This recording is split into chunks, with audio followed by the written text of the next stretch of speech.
Saya Muhammad Diansa selaku moderator bedah buku terkait dengan sejarah perkembangan Muhammadiyah di Bali pada pagi hari ini. Hadirin Bapak Ibu sekalian yang dirahmati Allah Subhanahu wa taala,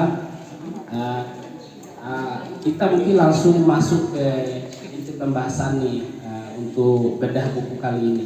Ini tema sangat luar biasa sekali karena memang pada umumnya kita kalangan anak muda kadang cuek sih, bukan nggak peduli, lebih ke cuek, nggak mau tahu kadang terkait dengan sejarah.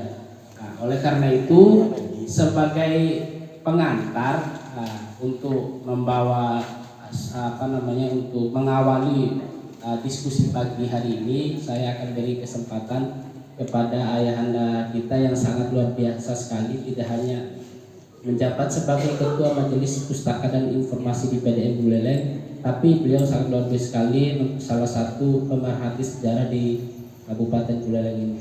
Pak Pamong mungkin bisa disampaikan bagaimana kira-kira isi buku sejarah perkembangan Muhammadiyah di Bali. Nah, silakan Bapak bisa disampaikan kira-kira. Terima kasih. Assalamualaikum warahmatullahi wabarakatuh. Waalaikumsalam.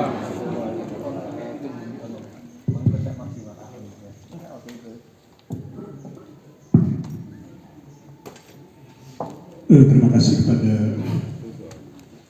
saudara moderator atas kesempatan yang diberikan kepada saya selaku Ketua Majelis Pustaka dan Informasi yang akan membahas buku yang baru saja terbitkan.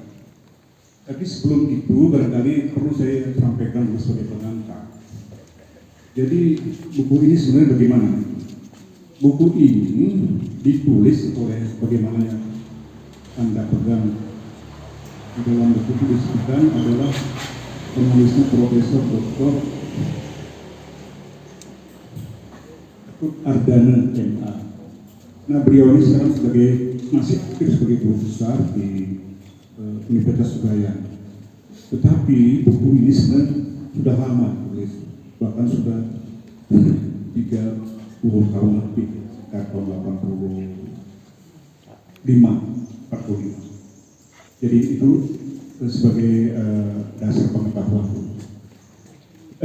Bapak dan Ibu sekalian, kalau bicara soal sejarah, sebenarnya kita sangat prihatin ya. Ini harus kita akui secara jujur, kita sangat lemah atau kurang perhatian terhadap ilmu sejarah.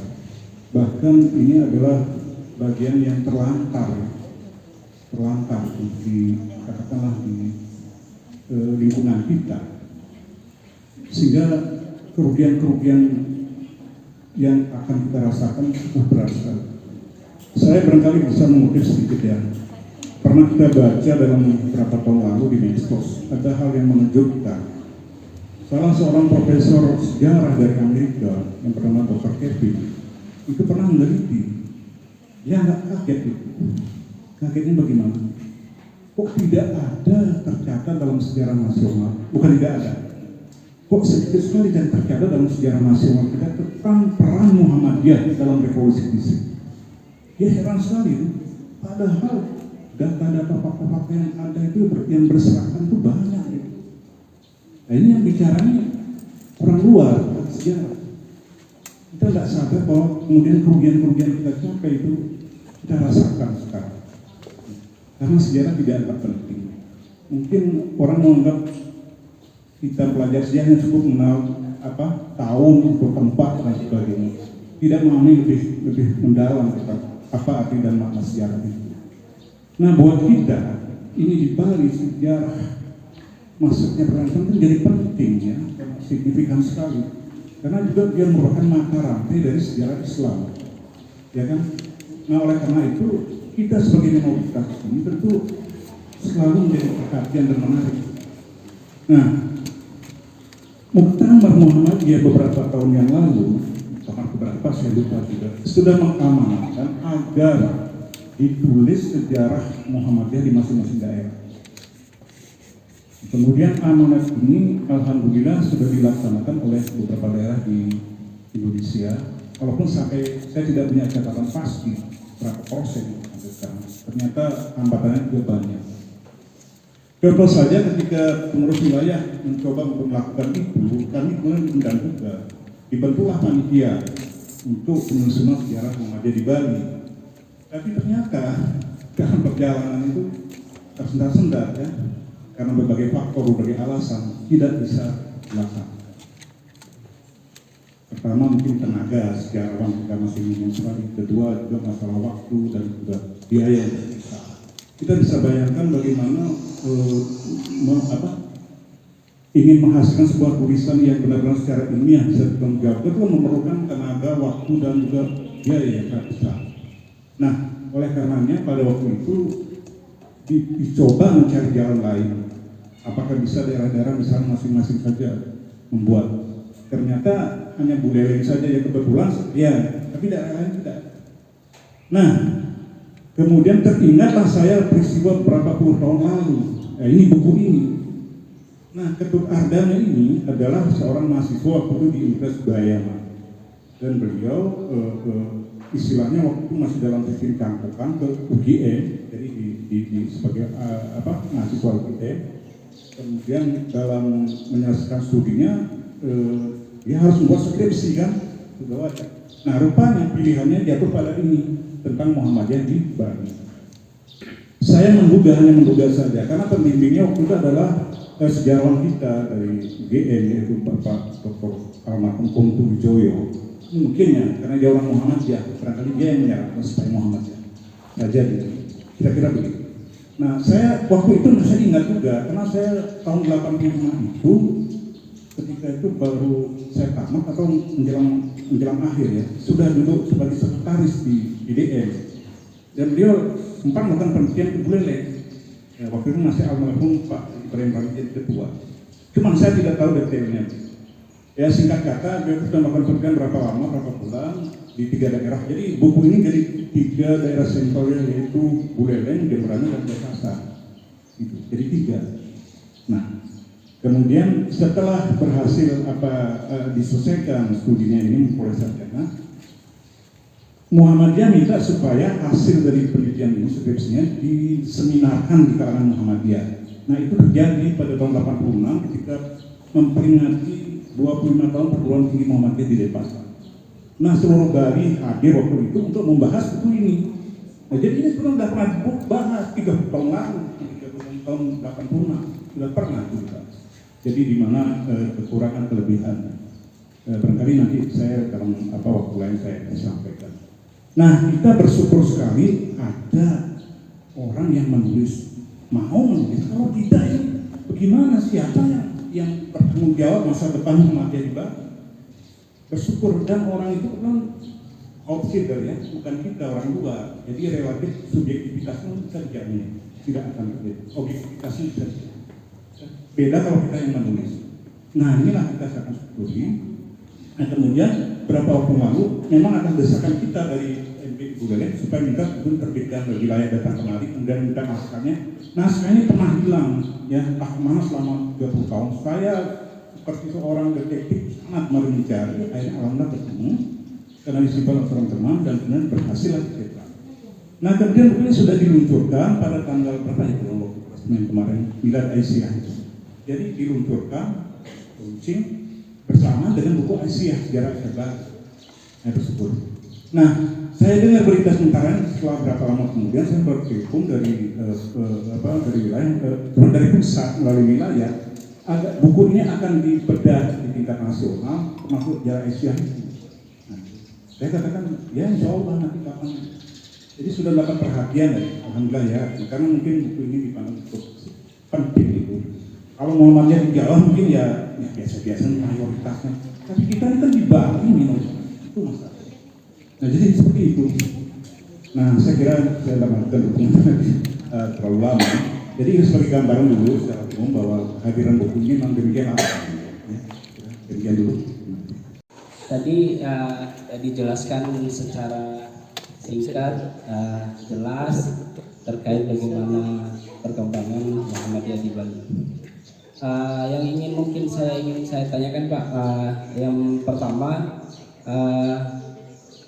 siapa sebenarnya inisiator yang ingin membuat buku ini Pak? Itu yang pertama Pak. Itu mungkin bisa langsung dijawab dulu. Yang ada ide untuk inisiatif dulu. Kalau yang dimaksud, yang jelas saya penulisnya kan Pak Dokter, tetapi maksudnya di kita di Muhammadiyah siapa yang menginisiasi? Memang dari pihak kita dari panitia. Karena waktu itu gagal, saya tadi kan sudah jelaskan ada panitia di situ, tapi gagal. Nah inilah ajukan sebagainya. Ya, jadi berdalih bersambut ya dari bersambut. Jadi dari pihak kita MPI, wilayah waktu itu MPI wilayah kan datang ke sini kan menerima naskah itu yang telah kita simpan. Jadi gitu. Oke, luar biasa sekali. Jadi sambil kita bertanya ke narasumber yang pertama, nanti bisa untuk peserta atau bapak-bapak ibu sekalian bisa langsung interupsi untuk langsung menanyakan materi terkait bedah buku ini. Oke, selanjutnya Pak Among mungkin saya akan tanya yang kedua. Selain untuk mengetahui sejarah perkembangan Muhammadiyah di Bali, kira-kira apa ya namanya, seberapa penting itu Pak kita belajar sejarah bagaimana berkembangnya Muhammadiyah di Bali, untuk apalagi untuk anak muda gitu Pak, karena apa namanya, kita kadang seperti yang saya bilang dari awal itu bukan nggak peduli tapi lebih ke cuek sih Pak. Kira-kira seperti itu Pak dari saya Pak. Pertanyaan sangat bagus. Ini seberapa penting kita pelajari sejarah Muhammadiyah kan? Itu pertanyaan kan? Ini memang jadi hal yang untuk kita itu menjadi renungan kita. Seperti yang dikatakan tadi, seolah-olah kalau dalam sejarah hanya menghafal tahun, tanggal, kejadian di mana, tokoh dan sebagainya, cukup hanya dihafal saja, tidak dimana. Benarkah? Ada ungkapan salah seorang sejarawan yang mengatakan, jika ingin mengubah suatu bangsa maka rubahlah sejarahnya. Itu bahaya sekali. Saya sering menyampaikan contoh itu, kita usaha jauh-jauh ya di Bali ya, di Bali. Betapa pentingnya kita catat itu, karena ini akan memberikan opini. Ya. Sebagaimana katakan Dr. Kevin tadi, karena tidak ada catatan sejarah, akhirnya tidak bisa mengatakan seberapa peran umat Islam Muhammadiyah itu di dalam sejarah perjuangan kemerdekaan. Kan tidak bisa karena tidak ada. Sama juga tidak di Bali. Kita tidak pernah menuliskan itu. Sehingga akibat apa yang kita rasakan? Nah, itulah muncul seperti yang katakan beda karena ini manusia pendatang aja Muslim kemarin cuma jadi makan saja. Seolah-olah tidak ada kontribusi apa-apa. Kan gitu. Kan begitu kan? Kenapa sampai beda karena begitu? Ada dua kemungkinan. Pertama, dia tidak membaca sejarah. Jadi tidak tahu dia. Yang kedua memang sengaja mungkin prestis ya. Peristiwa yang sudah kita pernah saksikan ketika terjadi di Pegayaman itu di kilometer berapa Mas itu? Anda saya kira semua mendengar. Dan dengan tiba-tiba dia membawa anak buahnya memasang spanduk yang tidak setuju dengan berdirinya masjid yang ada di kilometer di Pegayaman itu kan. Lalu apa yang terjadi? Soeharto dan beberapa teman-teman dari Pegayaman bawa klewang itu kan. Dihadapilah. Ternyata tidak berani. Sampai ditunggu sampai Kapolres semua aparat turun tangan kan. Nah sekarang pertanyaan, kenapa orang-orang Pegayaman itu berani? Karena dia sadar sejarah, dia sangat percaya diri. Ini adalah wilayah hak saya di sini. Kenapa orang tiba-tiba di luar datang seenaknya saja? Mereka tidak membaca sejarah bahwa Pegayaman itu adalah wilayah yang diberikan oleh raja dulu sebagai bentuk penghargaan kepada masyarakat Pegayaman yang membela sebagai pasukan. Oleh karena itu sangat percaya diri. Kenapa? Karena dia yakin dengan sejarah. Nah kita ini mungkin tidak ada tulisan bagaimana kita meyakinkan orang. Apa kontribusi umat Islam terhadap di Bali ini terhadap sejarah? Apa? Tidak ada catatan. Anda tidak tahu kalau Bapak Anang Ram itu adalah misalnya dalam teknologi fisik adalah berpangkat kapten orang kedua di Buleleng yang menjabat di dalam struktur militer. Dia orang dipercaya oleh Kolonel Murad Rai, pimpinan tertinggi di Bali waktu itu. Orang terpercaya untuk melindungi pada saat yang melakukan pulang dari Jawa ke Bali. Jadi pasukannya yang melindungi, itulah yang terjadi di kilometer 17. Nah, yang bentuk itu dicatat tidak? Kalau mereka membaca sejarah itu tentu tidak sembarang mengatakan umat Islam nggak akan kembali cuma cari makan di luar bangsa. Kan begitu. Nah inilah kerugian kita melakukan itu, pentingnya sejarah kita catat. Kalau misalnya kejadian seperti tadi sebutkan di Pegayaman itu, misalnya yang mendirikan musola itu pedagang bakso, yang pendatang itu mungkin tidak akan berani melawan, ya kan? Tapi ini yang orang pedayangan yang punya hak sejarah, tahu dia kan percaya diri sekali, berani Pak. Nah itulah yang saya maksudkan, kesadaran sejarah itu penting buat kita. Tapi orang menganggap ini tidak paham itu masalahnya, seolah hanya mencatat kejadian tanggal berapa dan siapa dia lebih dari itu. Karena sebenarnya jauh punya arti dan makna yang sangat dalam, dan itu akan menentukan sejarah. Nah oleh karena itu Kongtung itu pernah mengatakan sejarah itu menjadi kekuatan untuk merubah bangsa. Kita lah yang menulis, jangan orang lain gitu. Ya, kita yang harus menulis. Saya kira itu ya. Terima kasih banyak luar biasa sekali. Ini mungkin dari saya mungkin itu aja untuk sementara. Mungkin dari bapak-bapak, ibu-ibu sekalian yang ingin bertanya, saya persilakan dulu sebelum saya lanjut ke narasumber yang kedua. Saya dipaparkan tadi, dan saya juga bersyukur diberikan buku secara gratis oleh PDN. Tuh, Cepat membaca itu yang ngasih. membaca sejarah Muhammadiyah Bukhari. Walaupun di sana saya sudah membaca, di sana hanya sedikit ya peran Muhammadiyah dalam perkembangan masyarakat di Bali. Apalagi peran Muhammadiyah di Buleleng.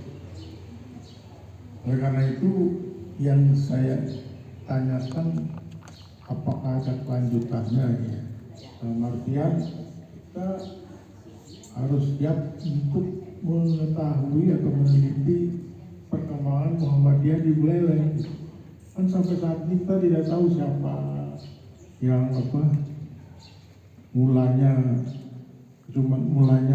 orang Muhammadiyah yang mendirikan Muhammadiyah di Buleleng, kita tidak tahu.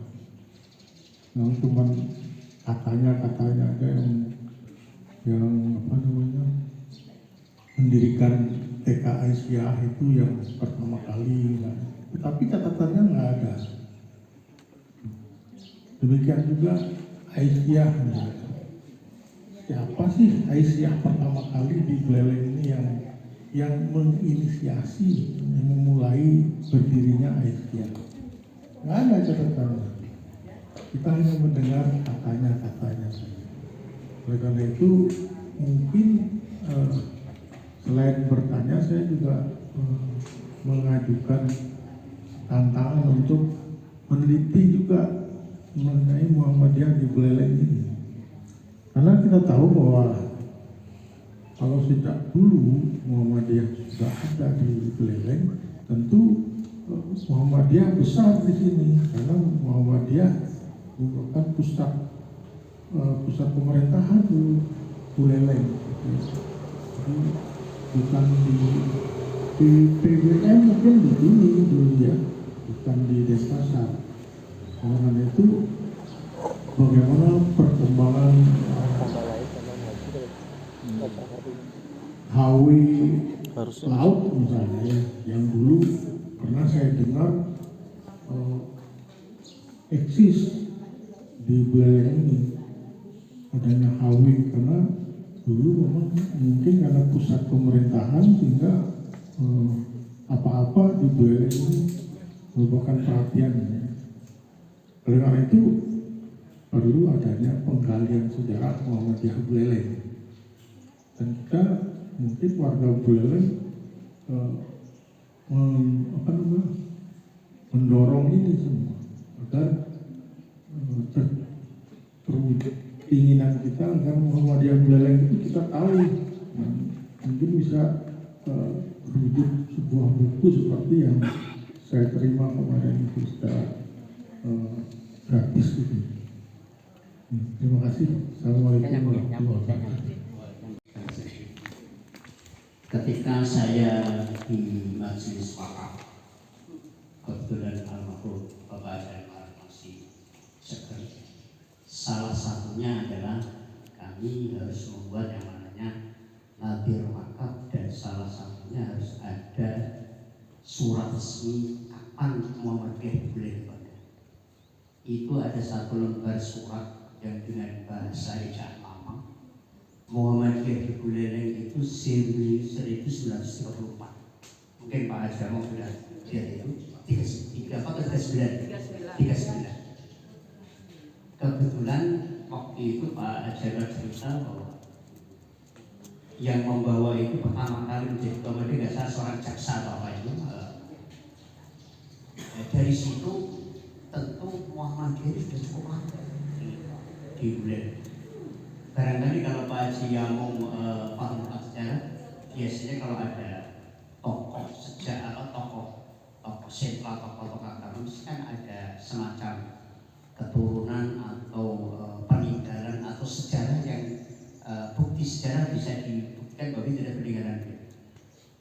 Saya ingat betul, dan Pak Jaksa ini salah satu saudaranya di Magetan di Jalan Jawa nomor 10, dan saya pernah nyari pas kebetulan saya pulang dan itu memang ketemu alamatnya, tapi orangnya tidak di situ, sudah orangnya sudah tidak.